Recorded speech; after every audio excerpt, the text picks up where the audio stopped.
কর্মধারয় সমাস আমাদের 4 প্রকার: মধ্যপদলোপী, উপমান, উপমিত, আর একটা হচ্ছে রূপক। মধ্যপদলোপী, উপমান, উপমিত এবং রূপক। কর্মধারয় সমাস কয় প্রকার? 4 প্রকার। কত প্রকার? 4 প্রকার। মধ্যপদলোপী, উপমান, উপমিত, রূপক। মধ্যপদলোপী, উপমান, উপমিত, রূপক। আচ্ছা, হ্যাঁ, দ্বিগু কর্মধারয় সমাস আছে আমাদের নতুন বইতে। দ্বিগু সমাসটাকে কর্মধারয় সমাসের মধ্যে দেওয়া হয়েছে। নবম দশম শ্রেণীর বোর্ড ব্যাকরণ বইতে দ্বিগু সমাসটাকে দ্বিগু কর্মধারয় বলে কর্মধারয়ের মধ্যে দেওয়া হয়েছে, বাট তোমাদের ইন্টারমিডিয়েটে ওটা পড়ার কোনো সুযোগ নাই। ইন্টারমিডিয়েটে ওটাকে আমাদের দ্বিগু সমাসই পড়তে হবে। নবম দশম শ্রেণীর নতুন যে বোর্ড ব্যাকরণ বই, সেই বোর্ড ব্যাকরণ বইটার সমাসের প্রকারভেদ কেবল নবম দশম শ্রেণীর ক্ষেত্রে প্রযোজ্য। ওই প্রকারভেদটা ইন্টারমিডিয়েটে আর কাজে দেবে না। ইন্টারমিডিয়েটে আমাদের 6 প্রকার সমাস পড়তে হবে এবং দ্বিগু কর্মধারয় বলে কিছু পড়ার দরকার নাই, দ্বিগু সমাস আলাদাভাবে পড়তে হবে। ঠিক আছে, আসো আমরা যেটা যাচ্ছিলাম কর্মধারয় সমাসের প্রকারভেদে। তো প্রথমে বলছি মধ্যপদলোপী কর্মধারয় সমাস। খুব ভালো করে আমি একটু বলি যে ইতোমধ্যে 277টা কমেন্ট আমি দেখতে পাচ্ছি। কেবল আমাদের ক্লাস শুরু হয়েছে, তো কমেন্ট আসা খুব ভালো। যখন কোনো প্রশ্ন করবো তখন অবশ্যই কমেন্ট করবে, কিন্তু যখন একটা জিনিস বোঝাচ্ছি তখন সম্ভবত যে কমেন্ট করার চাইতে ক্লাসটার দিকে ফলো করাটা অতি মাত্রায় জরুরি। সেখানে ক্লাসটার দিকে ফলো করো, তাহলে কিন্তু পুরো জিনিসটা ক্লিয়ার হয়ে যাবে। আর যদি ক্লাস করার চাইতে কমেন্টের দিকে নজর বেশি দাও, তাহলে একটু পরেই বলবা ভাইয়া এটা বুঝি না, ওটা বুঝি নাই। কিন্তু আশা করি পড়ার দিকে মনোযোগ দাও, তাহলে অবশ্যই বুঝতে পারবে। আসো দেখো, মধ্যপদলোপী কি জিনিস? নামের মধ্যেই পরিচয় আছে, নামের মধ্যেই পরিচয়। মধ্যপদলোপী, মধ্য মানে কি? মাঝে। মাঝের পদ লোপ পাবে। লোপ পাওয়া মানে কি? হারিয়ে যাওয়া। তার মানে যদি কোনো কর্মধারয় সমাসে মাঝের পদটি লোপ পায়, তাহলে সেটা মধ্যপদলোপী কর্মধারয় সমাস। এই যে আমরা লিখেছি মাঝের পদ লোপ পাবে। মাঝের পদ লোপ পেলে কি হবে? মধ্যপদলোপী কর্মধারয় সমাস হবে। আমরা একটু সেই মধ্যপদলোপী কর্মধারয় সমাসের উদাহরণগুলো দেখে আসতে চাই একবারে। দেখো, আমরা একটা উদাহরণ নিয়েছি সিংহাসন। সিংহাসন মানে কি? সিংহ চিহ্নিত আসন। সিংহাসন, দেখো সিংহ চিহ্নিত আসন, সিংহাসন। এখানে দেখো এই যে পূর্বপদ ছিল সিংহ, এই সিংহ আছে, পরপদে যে আসন, সেই আসনও কিন্তু আছে, কিন্তু দেখো মাঝের যে পদটা চিহ্নিত, এই চিহ্নিতটা কিন্তু এখানে নাই। তাহলে মাঝের পদটা কি লোপ পেল না? এরকম মাঝের পদ লোপ পেলে সেটা মধ্যপদলোপী কর্মধারয় সমাস হয়। আবার দেখো, হাত পাখা কাকে বলে? যে পাখাটা হাতে চালানো হয়।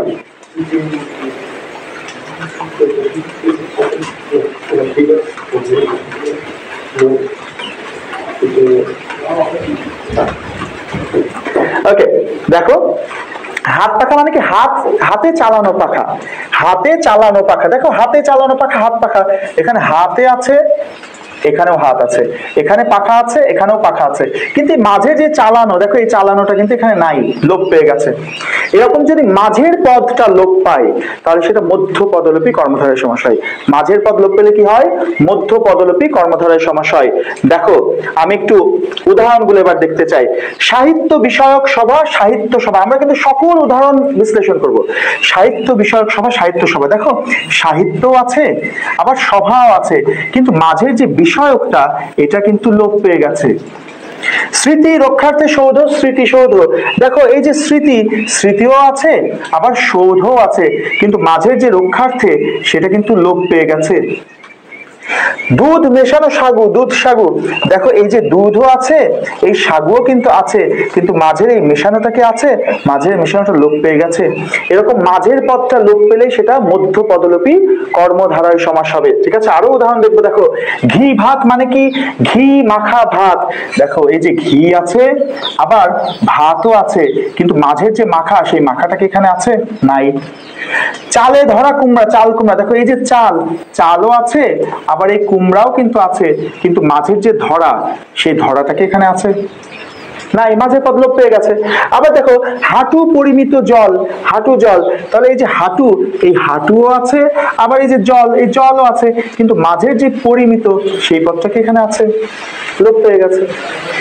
মৌ সঞ্চয়ী মাছি, মৌমাছি, দেখো এই যে মৌ, এই মৌ আছে এখানে, আবার এই যে মাছি, এই মাছিও আছে, কিন্তু মাঝে যে সঞ্চয়ী, এই পদটা কি আছে? এই পদটা লোপ পেয়ে গেছে। সাগু কি বোঝো না? বাচ্চাদেরকে খাওয়ায় এক ধরনের দানা দানা, এক ধরনের খাবার, যেটা হচ্ছে দুধ দিয়ে তৈরি করে সাগু। হ্যাঁ, বাচ্চাদের খাওয়ানোর একটা জিনিস। মানি রাখার ব্যাগ, মানি ব্যাগ, দেখো এই যে মানি, দেখো মানিও আছে, আবার এই যে ব্যাগ, এই ব্যাগও আছে, কিন্তু মাঝখানে রাখার পথটা কি আছে, লোপ পেয়ে গেছে। হাতে পরার ঘড়ি, হাত ঘড়ি, দেখো এই যে হাতে, এই হাতেও আছে, আবার এই যে ঘড়ি, এই ঘড়িও আছে, কিন্তু মাঝের পরার পথটা কি আছে, লোপ পেয়ে গেছে। এরকম মাঝের পথটা লোপ পেলে কি হবে, মাঝের পথটা লোপ পেলে সেটাকে বলা হবে মধ্য পদলোপী কর্মধারয় সমাস। আমরা অসংখ্য উদাহরণ করবো যাতে পরীক্ষায় তোমার নিশ্চিত ভাবে কমন আসে, পরীক্ষায় কমন 100% আসবে ইনশাল্লাহ। দেখো হাসি মাখানো মুখ, হাসি মুখ, এই যে হাসিও আছে মুখও আছে, কিন্তু মাঝের মাখানোটা তো এখানে নাই, লোপ পেয়ে গেছে। পল মিশ্রিত অন্ন, পলান্ন, পল মানে হচ্ছে মাংস, পলান্ন, পলও আছে, আবার এই যে অন্ন, অন্ন আছে, কিন্তু মাঝের মিশ্রিতটা তো এখানে নাই, লোপ পেয়ে গেছে। জীবন রক্ষার্থে বীমা, জীবন বীমা, দেখো এই যে জীবন, এই দেখো জীবন আছে, বীমা, এই দেখো বীমা আছে, তো মাঝের রক্ষার্থীটা লোপ পেয়ে গেছে। এক অধিক 10, একাদশ, দেখো এই যে এক, একও আছে, আবার এই 10ও আছে, মাঝখানে অধিকটা এখানে লোপ পেয়ে গেছে। আবার দেখো আকাশ পথে চালিত বাণী, আকাশবাণী, এই যে আকাশও আছে, আবার এই বাণীও আছে, কিন্তু মাঝের যে চালিত লোপ পেয়ে গেল। খেয়াল করো হাতে চালানো পাখি, আমরা বলছি আয়ের উপর কর, আয় কর, এই যে আয়ও আছে, আবার এই করও কিন্তু আছে, মাঝখানের উপরটা লোপ পেয়ে গেল। এরকম মাঝের পদ লোপ পেলে কি সেটা কি হয়ে যাবে, মধ্য পদলোপী কর্মধারয় সমাস।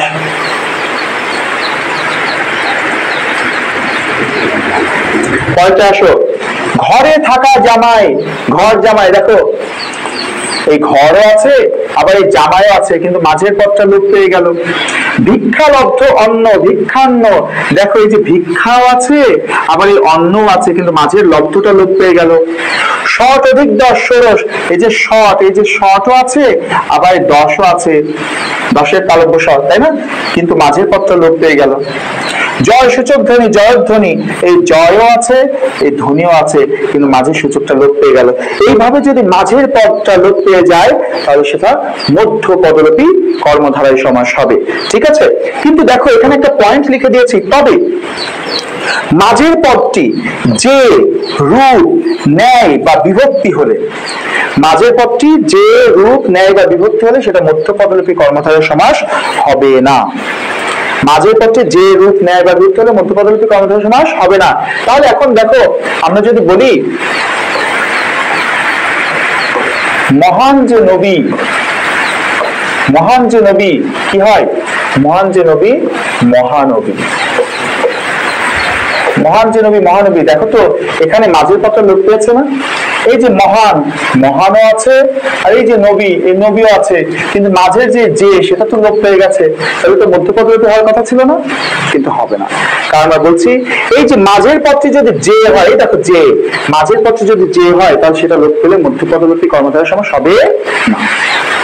এখন প্রশ্ন হচ্ছে এটা কোন কর্মধারয় সমাস হবে, সেটা আমরা একটু পরে শিখবো।